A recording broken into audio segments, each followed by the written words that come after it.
ధనస్సు వారి గనక చూసుకున్నట్లయితే ప్రధానంగా ఈ అష్టమాధిపతి న్యూట్రల్ అవుతారండి ధనస్సుకి మకరానికి, ఎందుకంటే రవిచంద్రులు అవుతారు.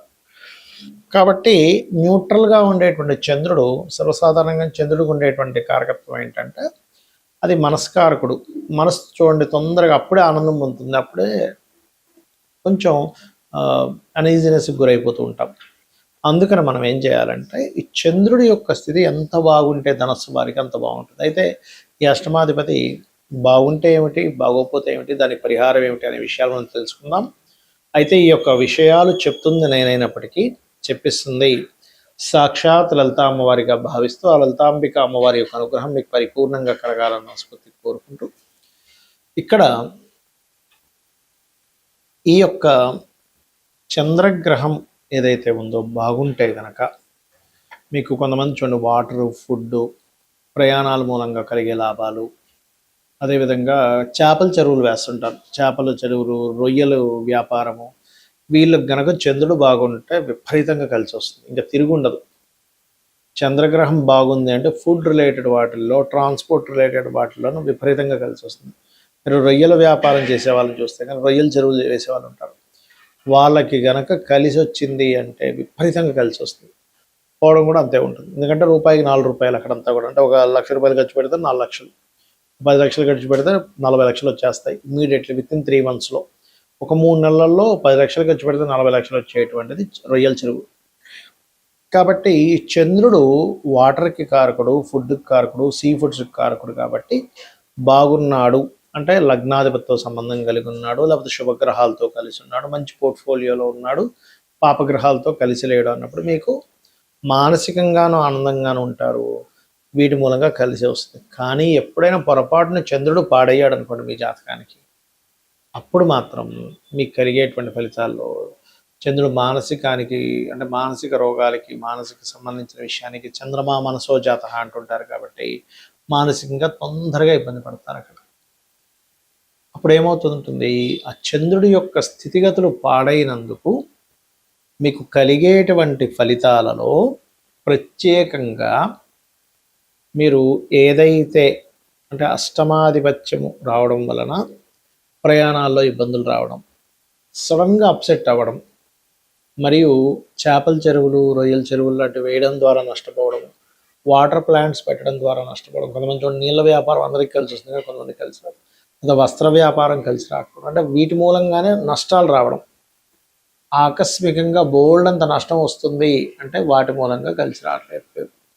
ఇక్కడ ఏంటంటే ప్రతి వ్యక్తికి వ్యాపారం చేయాలని ఆలోచన ఉంటుంది. వ్యాపారం చేయాలని ఆలోచన ఉన్నంత మాత్రం చేత ఆ వ్యాపారంలో కలిసి వస్తుందని కాదు, కేవలం ఆలోచన మాత్రమే.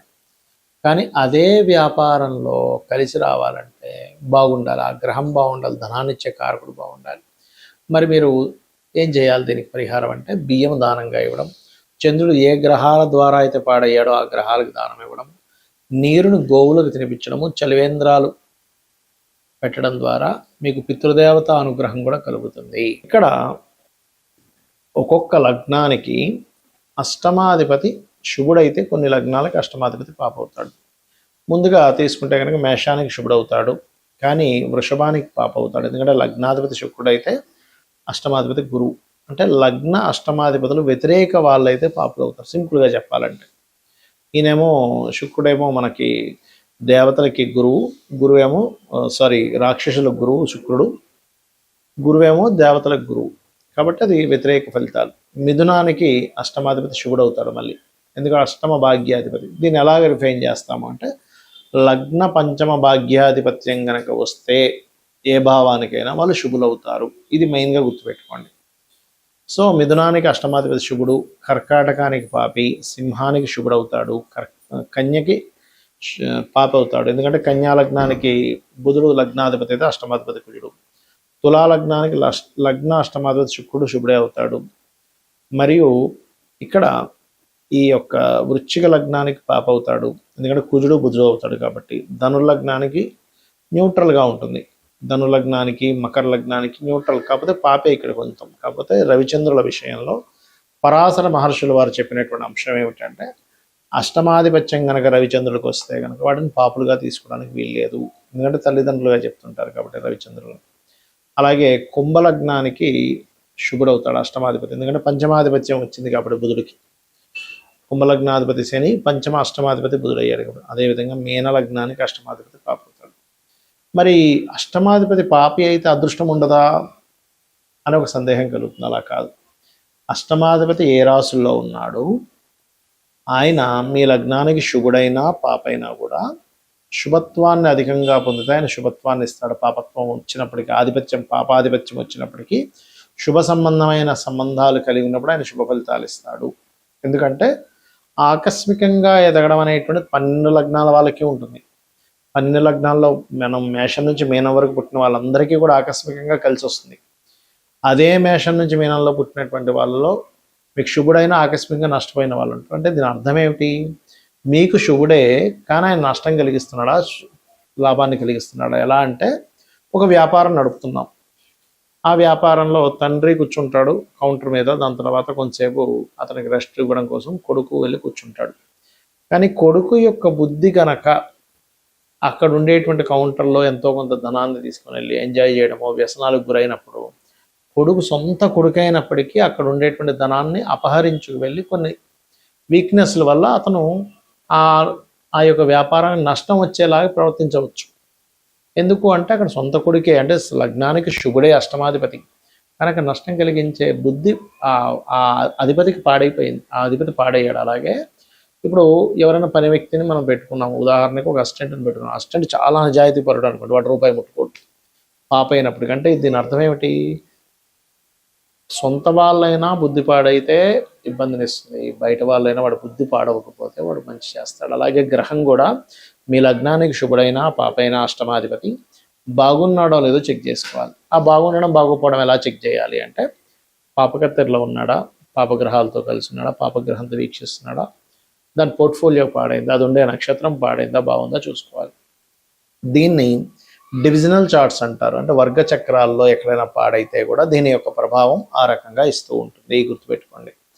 అదేవిధంగా మరొక విషయం ఏంటంటే ఇక్కడ గమనించినట్లయితే వీటితో పాటు అష్టమ స్థానంలో మీ లగ్నానికి శుభుడైనటువంటిది ఏదైనా గ్రహం వచ్చి కూర్చున్నా అష్టమం బాగుపడ్డట్టే.